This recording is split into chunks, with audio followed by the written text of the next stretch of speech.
he is nothing more really than a brand, okay? And I mean that's the main asset that he has. I'll put it that way, in my opinion. I mean I haven't looked at his balance sheet, but that from what I've heard and what I've read, and that's what I believe. So, you know, by being considered as a presidential candidate, and also just by being on CNN and Fox and et cetera, you know, for a blast for a week or two, that enhances the value of your brand. And so if you have other people funding that because they're making campaign contributions and your value is being increased, you know, who wouldn't want to do that if it was available to them? It's a quick way to make money. Would he be a good president for the United States if the most people vote for him? No. And thankfully, I don't think that's even remotely possible. Again, I'll say, if you look at his own record in business, it's mixed at best.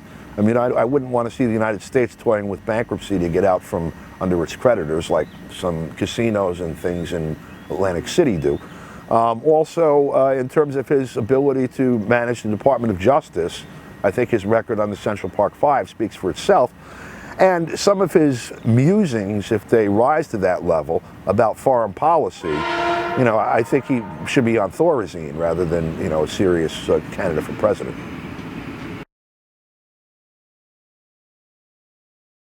Which of these candidates, I mean, Jeb Bush and Donald Trump, would be better, would be more preferable for Russian-American relations? You want to be shot or hung? Let's see. Well, all right, Bush. One of the families, one of the two. The Kennedys keep trying, but they keep getting shot or planes knocked down or whatever. Bush is, if you assume a consistency of philosophy or economic interests that govern behavior or whatever, if you think that Jeb Bush is going to be like George Bush, you know, George W. Bush, and also like George H.W. Bush, then probably out of all of the candidates that have announced for the Republicans or Democratic parties, including Sanders, he probably would have the best relations with Russia. You have to remember that his father was the one that accomplished, more or less, the final chapter in the change of the end of the Cold War, basically. He and Gorbachev ended the Cold War more than Reagan, because he was really Reagan's, you know, operator, in my opinion. George Bush came out of the CIA and, you know, the father. And I don't know what drives it exactly, but they must have figured they can make a lot of money if they stopped all that Cold War stuff and started doing business. And that's what happened. You know, the instincts of the beast here continued and continue through all of that. But up until very recently, there were a lot of people here in the United States and in Europe making a lot of money with people in Russia. And those people have not vanished from the scene, and I'm certain that they wield some power. And if there's anybody in the political establishment that represents that group, if they do exist, it's probably the Bush family. We know what Hillary's policy towards Russia is. You know, we know what her husband's policy towards Russia was by the way they dealt with Yugoslavia. Her husband was a friend of Russia because it was early 90s, it was Boris Yeltsin, it was He was forced to be by the conditions then, but he's the one that bombed Yugoslavia and broke it up, essentially. I mean, the United States government did to Yugoslavia what was done to it, and it was done during Bill Clinton's time as president. So, to me, that was the first move, among some others that he took, by the way, but the first real move towards the present condition now. They did to Yugoslavia what they're doing in Ukraine now, only they are half a continent closer to the borders, and they're at the borders now. So, and out of the others, I mean, you have Cruz and, you know, the whole group of clowns that are running with the Republicans. They're trying to outdo each other in how they, you know, describe what needs to be done. They interchangeably use Putin and Russia as if it's, Russia is one guy real big with a lot of natural resources and a bad attitude or something, and they describe them in whatever terms they can use to conjure up Nazi Germany or the devil. I don't see much light there. In the Democratic Party, you have Bernie Sanders that calls himself a democratic socialist, and everybody thinks that, that he's going to be wonderful. I bet they thought that about Hollande, too, before he sent the French army into Côte d'Ivoire, or no, it was Sarkozy, but he's managed it just quite fine, into Mali and wherever else. Bernie Sanders has not really chimed in at all in making, what has to happen between the United States and Russia is a global demobilization by the United States, a return to normalcy, like to pre-1939 or something, where all the U.S. troops are out of Europe and Asia and every place, and they're back here and demobilized. Russia demobilizes its military. Everybody else in Europe demobilizes their military because people here aren't aware of it. But all of these NATO member states have militaries funded by the United States, commanded and controlled by the United States, which is essentially what NATO is, and it's right up at the border of Russia. There's no justification for that, and also in the face of the economic conditions of people here, there's no justification for that from that perspective. Bernie Sanders isn't bringing that aspect of it up at all. He talks about bringing up the minimum wage, he talks about some other hot button issues, but he doesn't talk about the fundamentals, and the fundamental is that the United States is at war with the world. It's dominating directly a good part of it, and any rival that pops up that it sees as a rival instead of a partner, it's at war with, and it has massive military capability deployed to deal with it. It's a ridiculously large expense on the American economy and the European economy. They keep trying to get them to get up to 2% of GDP. Bernie Sanders isn't saying that either. So out of all of them, Jeb Bush might, because he's a Bush, have a better line on that specific issue. On the rest of it, you can put them all in one box and float it into the Caribbean or something, and I don't think anyone would miss any of them. He was governor of Florida during the 2000 election, for example, and his behavior during that was, horrendous. You want to give him control of the U.S. Justice Department? I would want to go through every stock certificate that he holds and look at how the Justice Department deals with those corporations. I'd want to go through the Office of Management of the Budget and look for those same He's crooked as hell.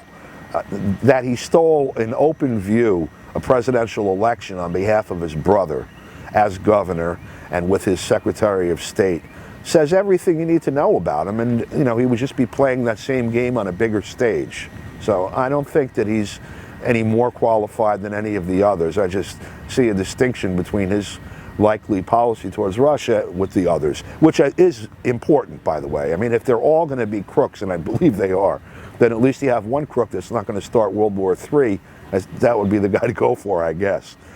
But that's what American politics offers the world right now.